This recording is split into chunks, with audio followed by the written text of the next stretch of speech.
John ಆಯ್ತೋ John ಜೀವ ಇದ್ರೆ ನೀವು ಏನು ಬೇಕಾದ್ರೂ ಸಾಧನೆ ಮಾಡ್ಬೋದು. ಈ ರೀತಿ ನೀವು ಪ್ಲಾಟ್ಫಾರ್ಮ್ ಮೇಲೆ ಅದು ಹಳಿ ಮೇಲೆ ನಡ್ಕೊಬೋದಾಗ್ಲಿ, ಅಥವಾ ಪ್ಲಾಟ್ಫಾರ್ಮ್ ಮೇಲೆ ಕೂತ್ಕೊಂಡು ಕಾಲು ಕೆಳಗಡೆ ಬಿಟ್ಟು ಕೂತ್ಕೊಳ್ಳೋದಾಗ್ಲಿ, ಅಥವಾ ಟ್ರ್ಯಾಕ್ ಮೇಲೆ ಕೂತ್ಕೊಳ್ಳೋದಾಗ್ಲಿ, ಇದೆಲ್ಲ ತುಂಬ ಡೇಂಜರ್. ನಮ್ಮ ಕಣ್ಣು ಮುಂದೆ ಎಷ್ಟೋ ಜನರು ಹೋಗಿದ್ದಾರೆ. ನೀವು ಮಕ್ಕಳ ಜೊತೆ ಕೂತ್ಕೋತೀರ ಅಂದ್ರೆ ನಾನು ಭಾಳ ವಿಚಿತ್ರ ಆಗ್ತಾ ಇದೆ. ಯಾಕೆ ನಿಮ್ಗೆ ತಿಳಿತಾ ಇಲ್ಲ? ನೆಕ್ಸ್ಟ್ ಟೈಮ್ ಮಾಡಲ್ಲ. ವೆರಿ ಗುಡ್, ಶಬಾಷ್.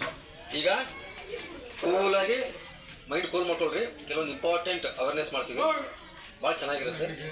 ಇದು ನಿಮ್ಗೆ ತುಂಬ ಸಹಕಾರಿ, ತುಂಬ ಉಪಯೋಗಕಾರಿ. ಈ ಅವೇರ್ನೆಸ್ ಪ್ರೋಗ್ರಾಮನ್ನು ಕೇಳಿಬಿಟ್ಟು ನೀವು ಮನೆಯಲ್ಲಿ ನಿಮ್ಮ ರಿಲೇಟಿವ್ಸ್ಗೆ ಅವ್ರಿಗೆ ಎಲ್ಲ ಹೇಳಿ. ಸ್ವಲ್ಪ ನೀವು ಮುಂದೆ ಬನ್ನಿ.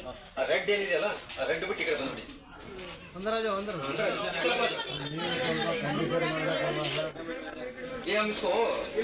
ಇದನ್ನ ಕೆಂಪು ಕಲರ್ ಯಾಕೆ ಮಾಡ್ತಾರೆ ಗೊತ್ತಾ?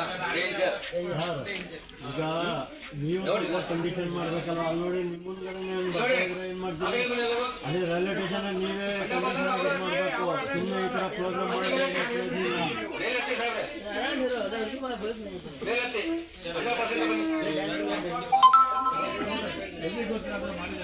ಇಲ್ಲ, ನಮ್ದು ಕಷ್ಟ ಆಗಲ್ಲ, ಏನು ಎಕ್ಸ್ಟ್ರಾ ಜಾಸ್ತಿ ಕಷ್ಟ ಆಗಲ್ಲ. ಓಕೆ, ರೂಲ್ಸ್ ರೆಗ್ಯುಲೇಷನ್ ಫಾಲೋ ಮಾಡಬೇಕು. ಜನರಿಗೆ ಒತ್ತಾಯದಿಂದ ಹೇಳೋದಲ್ಲ. ನೋಡಿ, ಊಟ ಹಿಂಗೆ ಮಾಡ್ಬೇಕಂತ ಮನೇಲಿ ನಮ್ಮ ಅಮ್ಮ ಕಲ್ಸ್ಕೊಟ್ಟಿರ್ತಾರೆ. ಊಟ ನಾನು ಹಿಂಗೆ ಮಾಡ್ತೀನಿ, ಇಲ್ಲ ನಾನು ಹಿಂಗೆ ತಿನ್ಬೇಕು ನಾನಂದ್ರೆ ಹೆಂಗೆ ತಿಳಿಯಕ್ಕಾಗತ್ತ ಜನರಿಗೆ?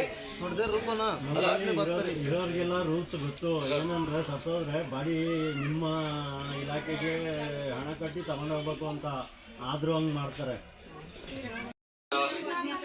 ಪ್ರಯಾಣಿಕರ ಬಗ್ಗೆ ಒಂದು ಜಾಗೃತಿ ಅಭಿಯಾನವನ್ನು ಎಲ್ಲರಿಗೆ ರೈಲ್ವೆ ಸ್ಟೇಷನ್ನಲ್ಲಿ ಹಮ್ಮಿಕೊಂಡಿದ್ದೇವೆ. ನಮ್ಮ ಶ್ರೀಯುತ ಸುರಾಜ್ ಕುಮಾರ್ ಥಾಪಾ ಸಾಹೇಬರು, ಇನ್ಸ್ಪೆಕ್ಟರ್ ಬೆಂಗಳೂರು, ಇವರ ಒಂದು ಮಾರ್ಗದರ್ಶನದಲ್ಲಿ ಇವತ್ತು ನಾವು ನಮ್ಮ ಚಂದನ್ ಕುಮಾರ್ ಯಾದವ್, ಸ್ಟೇಷನ್ ಮಾಸ್ಟರ್, ಎಲವಿಗೆ ರೈಲ್ವೆ ನಿಲ್ದಾಣ, ಇವರ ಒಂದು ಅಧ್ಯಕ್ಷತೆಯಲ್ಲಿ ಈ ಒಂದು ಪ್ರಯಾಣಿಕರ ಜಾಗೃತಿ ಅಭಿಯಾನ ಕಾರ್ಯಕ್ರಮವನ್ನು ನಾವು ಹಮ್ಮಿಕೊಂಡಿದ್ವಿ. ಇದು ತುಂಬ ಹೆಲ್ಪ್ಫುಲ್ ಪ್ರೋಗ್ರಾಮ್ ಇದೆ. ದಯವಿಟ್ಟು ತಾವು ಒಂದು 5 ನಿಮಿಷ ಸಮಾಧಾನದಿಂದ ಕೇಳಿ ಅದನ್ನು ಅಳವಡಿಸ್ಕೊಳ್ಳಿ. ಜೊತೆಗೆ ನಿಮ್ಮ ಬಂಧು ಬಾಂಧವರಿಗೆ, ಅಕ್ಕಪಕ್ಕ ಮನೆಯವರಿಗೆ, ಯಾರು ಡೈಲಿ ಟ್ರೈನಿಗೆ ಓಡಾಡ್ತಾರಲ್ಲ ಅವ್ರ ಜೊತೆ ಎಲ್ಲ ಹಂಚ್ಕೊಳ್ಳಿ. ಓಕೆ, ಮೊಟ್ಟ ಮೊದಲಿಗೆ ನಾವು ಒಂದೇ ಮಾತ್ರ ಟ್ಯೂನಿಂದ ಈ ಒಂದು ಪ್ರಯಾಣಿಕರ ಜಾಗೃತಿ ಅಭಿಯಾನ ಕಾರ್ಯಕ್ರಮಕ್ಕೆ ಚಾಲನೆ ನೀಡೋಣ. ಓಕೆ, ಬಚ್ಚಲು ಹಾಗೆ ಮುಂದೆ ಬನ್ನಿ. ಓಕೆ, ಏನಾದ್ರು ರಿಸೆಪ್ಷನ್. ಓಕೆ, ನವ್ಯ ಶುರು ಮಾಡೋಣ. ಎಲ್ಲರೂ ಆರಾಮಾಗಿ ನಿಂತ್ಕೊಂಡ್ಬಿಡಿ. ಸುಮ್ಮನೆ ತಿಳಿ ಮನಸ್ಸಿಂದ, ಸ್ವಚ್ಛ ಮನಸ್ಸಿಂದ ಆರಾಮಾಗಿ ನಿಂತ್ಕೊಂಡ್ಬಿಡಿ. Okay, band stop. ಇನ್ನೊಂದು ಬ್ಯಾಂಡ್ ಸ್ಟಾಪ್ ಬಗ್ಗೆ ನಾನು ಹೇಳಲ್ಲ. ಇವರು ಸಾಧಾರಣವಾದ ಬ್ಯಾಂಡ್ ಸ್ಟಾಪ್ ಅಲ್ಲ. ಪ್ರತಿ ವರ್ಷ ಗಣರಾಜ್ಯೋತ್ಸವ ಪರೇಡ್ ಆಗುತ್ತಲ್ಲ, ಎಲ್ಲಿ? ನ್ಯೂ ಡೆಲ್ಲಿಲಿ ಕೆಂಪುಕೋಟೆ ಮುಂದೆ 26ನೇ ಜನವರಿ ದಿವಸ ಪ್ರತಿ ವರ್ಷ. ಆ ಪರೇಡ್ಗೆ ಇವರು ಭಾಗವಹಿಸ್ತಾರೆ, ನಮ್ಮ ಕರ್ನಾಟಕದ ಪರವಾಗಿ, ನಮ್ಮ RPF ಇಲಾಖೆಯ ಪರವಾಗಿ. ಓಕೆ, ಒಂದು ಚಪ್ಪಾಳೆ ಬರಲಿ ಫಸ್ಟ್ ಇವರಿಗೆ.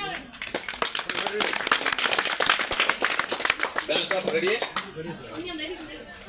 Band stop. ಹೋಗಿ ಬಿಡ್ರಿ. Band stop. ಒಂದೇ ಮಾತರಂ. ಶುಗರ್.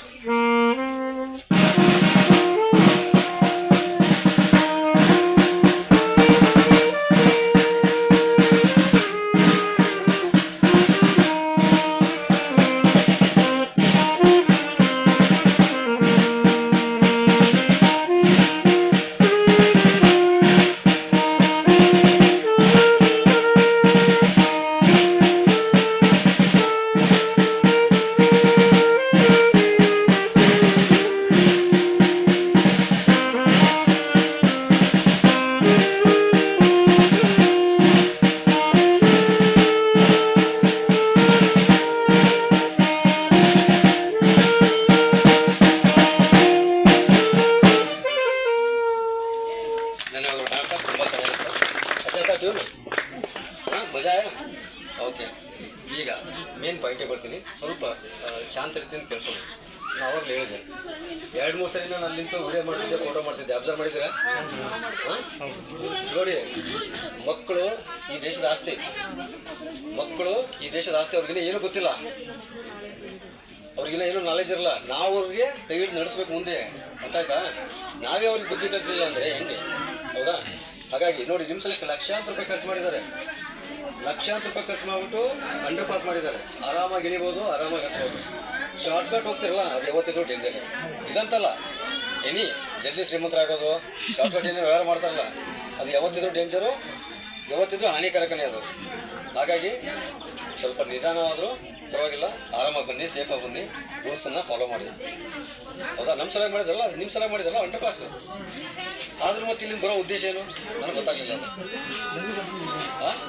ಅಲ್ಲ, ನಾವು ಗಾಡಿ ಇನ್ನೂ 1 ಅವರ್ ಟೈಮ್ ಇತ್ತಲ್ಲ. ಅದೇ ನಾವು ಬಂದಾದ್ರೆ ಜಗತ್ತು ಬಂದಾಗ, ಹೌದಾ? ನಾವು ದೊಡ್ಡವರು ನಾವೇ ತಪ್ಪು ಮಾಡಿದ್ರೆ ಮಕ್ಕಳಿಗೆ ಗೊತ್ತಾಗಿ, ಚಿಕ್ಕ ಮಕ್ಕಳು ನಿಮ್ಮಿಂದ ಹಂಗೆ ಹೇಳಿ ಬಂದ್ಬಿಡ್ತಾರೆ. ಇದು ಚಿಕ್ಕ ಸ್ಟೇಷನ್ನು. ಇಲ್ಲಿ ಒಂದೇ ಬರುತ್ತಂತ ಟ್ರೈನು, ಸೂಪರ್ ಫಾಸ್ಟ್ ಗಾಡಿಗಳು ಯಾವ ಸ್ಟಾಪ್ ಇರಲ್ಲ.